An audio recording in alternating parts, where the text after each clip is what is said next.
C'est parti pour le carême. Les chrétiens sont entrés hier dans cette période de 40 jours qui mène à la grande fête de Pâques. Monseigneur Bernard Potvin, bonjour. Bonjour Michel et bonjour à tous. Prélat de sa sainteté, missionnaire de la miséricorde. D'abord, c'est quoi le carême ? Le carême, c'est une retraite. Et c'est une retraite à la suite de Jésus. Jésus va au désert, il est poussé par l'Esprit, nous dit l'Évangile, et il vit 40 jours de préparation de ce que va être sa passion, sa mort, sa résurrection. Et le carême, ça consiste à le suivre. C'est entrer en retraite à la suite de Jésus. Enfin, ça a 2000 ans. Quel est l'intérêt aujourd'hui de suivre quelque chose qui s'est passé il y a 2000 ans ? C'est justement la célébration, c'est le rappel intérieur, spirituel et communautaire de l'actualité, de la mort et de la résurrection de Jésus. Nous allons vers ce rappel profond que Dieu nous a aimés et que dans l'incarnation de Jésus, nous trouvons le salut. Et donc les 40 jours sont comme une préparation intérieure, personnelle, et aussi en groupe, en famille, en communauté, avec tous les ingrédients de ce carême dont on parlera bien sûr. Mais c'est un temps spirituel intense pour se préparer. Mais ce que vous nous dites, ça peut paraître basique, mais le carême n'a aucun sens s'il n'y a pas Pâques. Ah, tout à fait. C'est la préparation de même que l'Avent introduit à Noël. Vivre les semaines de l'Avent, c'est se préparer à la nativité. Un carême pour un carême n'a pas de sens. Le chrétien n'est pas quelqu'un qui pratique des héroïsmes pour eux-mêmes. C'est pas ça du tout. C'est une déformation du carême. Le carême, c'est la préparation de la joie pascale. Et donc, on s'unit à Jésus dans tout ce qu'il a pu vivre, connaître comme tentation, dont l'évangile de Matthieu fait la relation.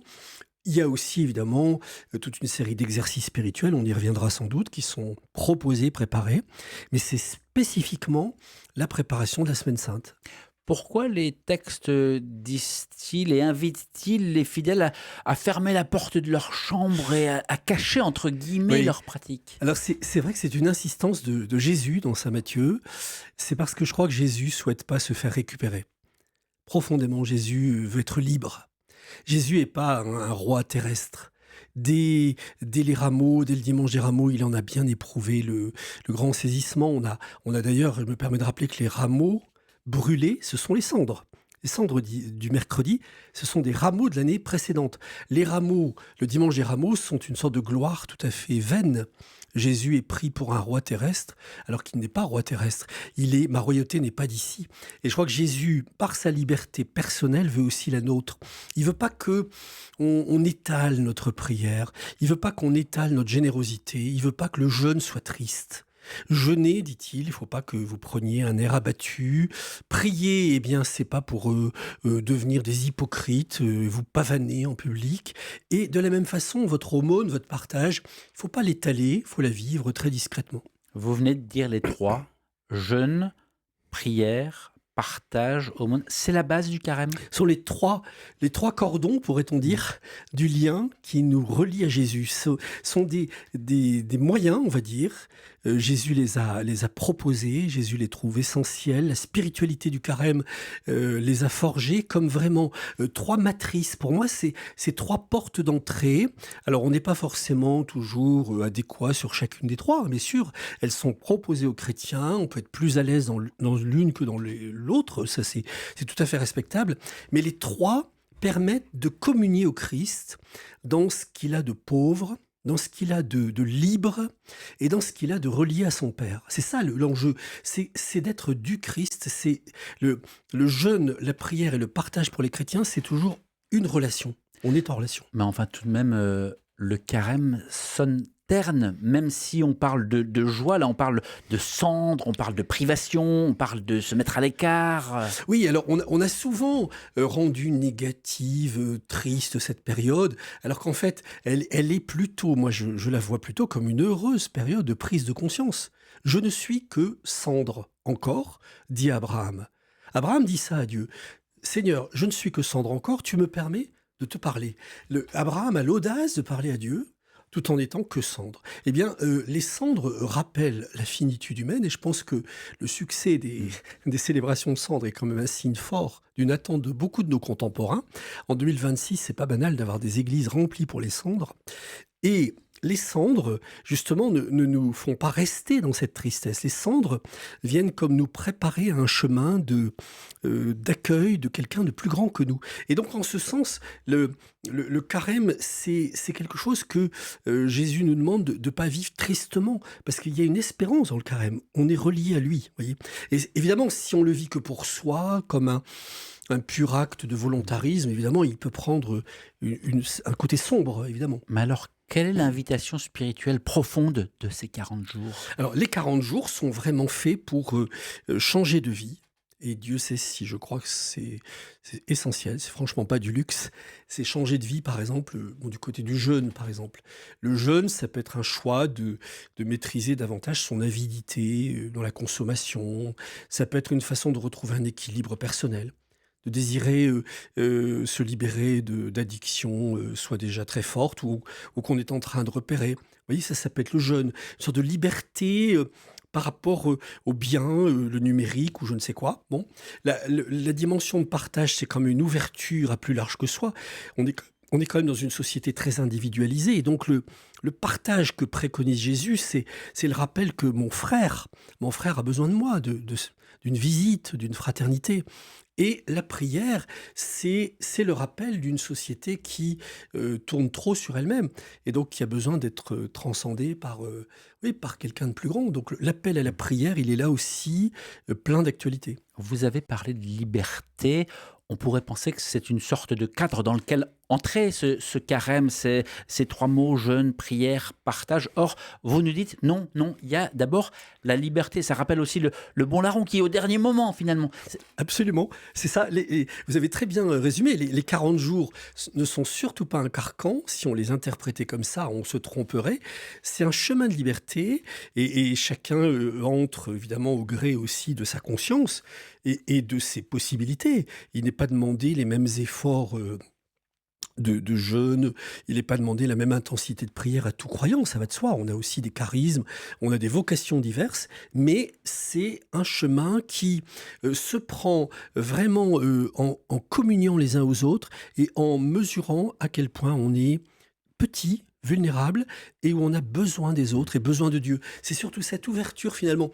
Le carême, ça nous ouvre à quelqu'un d'autre que nous-mêmes. Vous voyez, c'est une réconciliation avec soi, avec le frère et avec le Seigneur. C'est pour ça aussi que le sacrement de réconciliation, dont on parlera peut-être aussi dans cette émission, il est mis fort en valeur, non pas pour le principe même de se confesser pour se confesser, mais parce que c'est une réconciliation aussi qui s'opère dans le sacrement.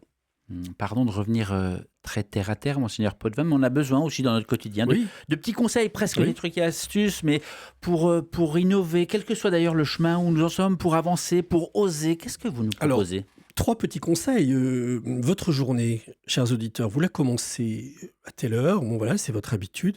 Et si vous preniez un peu sur vous-même, de la commencer ne serait-ce que quelques minutes plus tôt, pour l'offrir à Dieu. Vous voyez, ça paraît tout simple ça, mais l'offrir à quelqu'un de plus grand, c'est-à-dire que c'est ma vie, je ne la possède pas, je l'offre à quelqu'un, quelques minutes de silence. Voilà, un petit conseil déjà de ce côté-là. Un deuxième petit conseil, c'est de repérer dans sa propre existence ce lien qui ne me libère plus, ce lien qui m'oppresse, voyez, avec soit une activité ou avec un domaine dont je sens qu'il a emprise sur moi. Eh bien ça peut être le commencement du jeûne. Bon.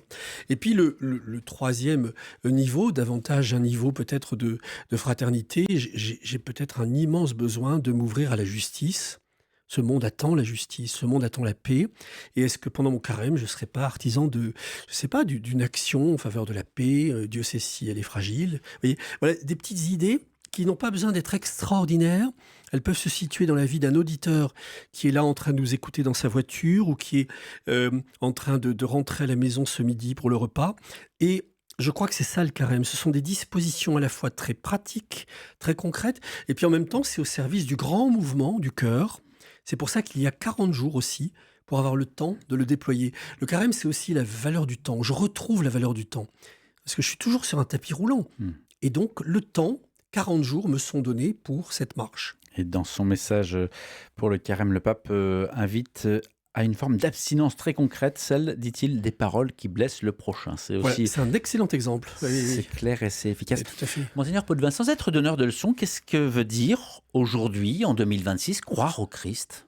Oh, alors, c'est surtout pas effectivement, c'est surtout pas être donneur de leçons, c'est croire que, nous sommes aimés par, Dieu au point de nous avoir envoyé son Fils et donc croire au Christ, c'est profondément le laisser habiter notre vie et donc, vous avez tout à fait raison, c'est pas donner des leçons, c'est au contraire, se sentir touché d'être aimé à ce point et avoir le désir de le suivre, à la fois dans son message, dans ses actes, dans ses paroles. Croire au Christ, c'est adhérer pleinement à ce que le Christ nous demande d'être dans les valeurs, dans l'aujourd'hui, dans le quotidien et bien sûr dans tout ce qu'on vient de dire d'un carême, par exemple. Comment discerner la foi de l'identité, la relation au Christ du croyant, de son appartenance à une communauté, à un groupe? La foi, c'est la relation. La foi, c'est la relation au Christ, c'est la relation à Dieu, c'est la relation aux autres. L'identité, c'est la marque qu'on va se sentir contraint ou en nécessité de donner, des marques qu'on donne par des attitudes, des choix, des éléments qui comptent aussi pour exister dans une société. Mais ce qui est grave, c'est l'identitarisme. L'identité, c'est tout à fait noble. On a tous une identité. Et je pense que quand on est en mal d'identité, on souffre beaucoup. L'identitarisme, c'est le durcissement, c'est l'intégrisation, c'est l'intégrisme de l'identité, vous voyez. Et donc la foi, c'est la relation. L'identité, c'est ce qui me donne de m'incarner. Voilà, je suis aujourd'hui, en 2026, je fais mes choix de société, je fais mes choix de vie. Il y a quelques heures, le président de la République a appelé à la fin de l'engrenage de la violence. Il a dit qu'il se préoccupait de la situation causée par la mort le week-end dernier d'un jeune homme, 23 ans, Quentin Derenque. Une mort qui bouleverse un peu une partie de la sphère politique et religieuse, tant parfois son catholicisme est mis en avant. Quel regard vous posez? Oh, un regard évidemment triste et profondément désireux que, voilà, que la paix s'installe. Parce que la violence, quand elle attise la violence, on voit ce que cela donne. Ça ne fait qu'enflammer, que ce soit le débat ou les actes. Vous savez, ici, d'abord, il y a à penser à Quentin et aux siens. D'abord, fondamentalement. C'est ça. Hein. Et puis après, il faut éviter toute instrumentalisation, toute récupération. La religion ne tolère aucune violence, ne supporte aucune violence. L'attitude religieuse. Être croyant, ça ne peut pas être entrer en violence, quel que soit le bord, quel que soit la foi. La foi appelle d'autres procédés, d'autres méthodes relationnelles. Et dire cela, c'est aussi prendre conscience d'une société qui va très mal. Parce que si un identitarisme va mal et violente un autre identitarisme, des extrêmes, quand ils se violentent, eh bien ça provoque des choses en société qui sont désastreuses. Les extrêmes sont toujours extrêmement néfastes. Et je pense vraiment que l'Évangile nous appelle à beaucoup d'humilité, de douceur évangélique, beaucoup de paix. Et c'est surtout pas de l'absence d'existence. Au contraire, être chrétien, c'est vivre une fermeté sur des valeurs, sur une résistance, une résilience, mais sans violence. C'est vraiment essentiel que ça soit sans violence. Et là, attention à toutes ces dérives qui sont en train de s'inscrire. Dans le débat public, c'est quand même effroyable que l'hémicycle de l'Assemblée nationale soit lui-même ce lieu et qu'il y ait dans les quartiers de nos villes, qu'il y ait tant aujourd'hui de provocations. Alors, ça a toujours existé, disent certains. Il y a des historiens de la vie politique qui rappellent que ces choses-là ont toujours existé. C'est pas parce que ça a toujours existé que on doit s'en satisfaire. Il faut au contraire lutter contre, absolument.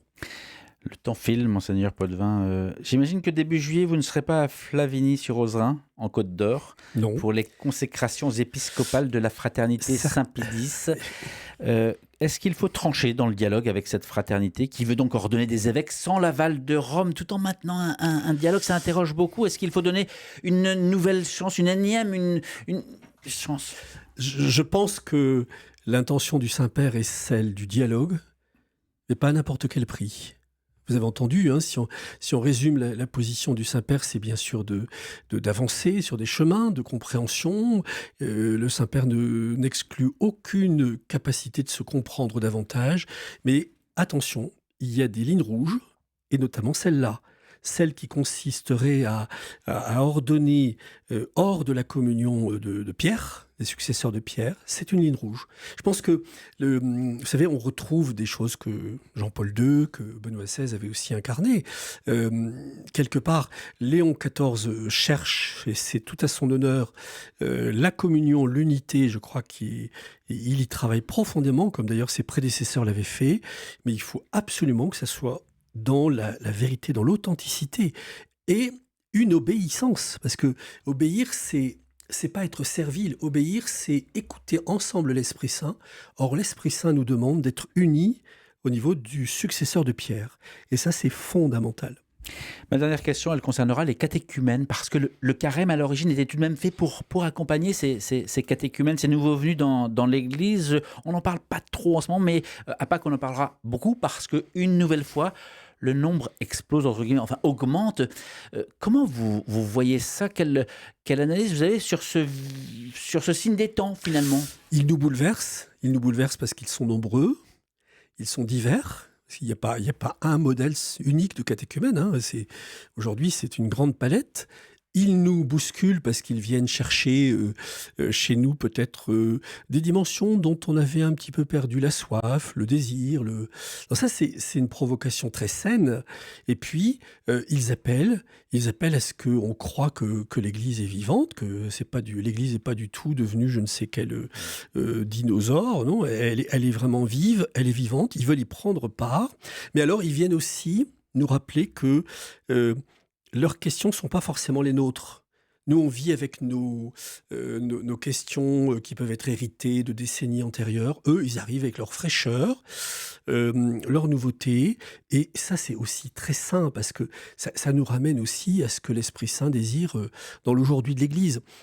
Ça ne veut pas dire que c'est pas exigeant, hein, parce que l'accueil de catéchumènes, c'est aussi un sport, hein. C'est des hommes et des femmes, des jeunes et des adultes qui en veulent beaucoup. Et ça suppose, par exemple, un grand renouvellement des logiciels de formation. Il ne faut pas croire que la formation chrétienne peut comme ça se dupliquer de génération en génération.